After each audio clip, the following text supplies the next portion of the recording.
আবু সাইদ, ওয়াসিম, তাদের রক্তের দাগ এখনো শুকায় নাই, কিন্তু আমরা দেখলাম স্বরাষ্ট্র উপদেষ্টা উল্টাপাল্টা কথা বলা শুরু করছে, আওয়ামী লীগকে দল গঠনের জন্য পরামর্শ দিচ্ছে।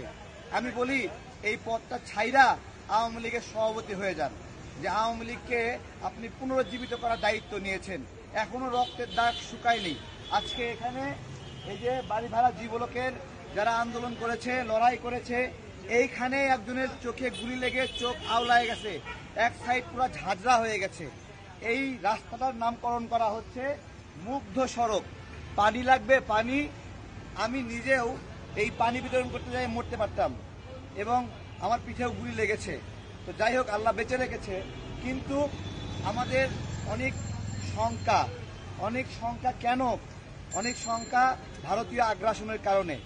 ভারতের সংসদ থেকে বলা হয় 19,000 ইন্ডিয়ান বাংলাদেশে অবস্থান করছে। তো 19,000 ইন্ডিয়ান এজেন্ট যদি বাংলাদেশে অবস্থান করে, তাহলে চিন্তা করেন তারা একটা অ্যাসাইনমেন্ট নিয়ে আছে বাংলাদেশের ক্ষতি করার জন্য।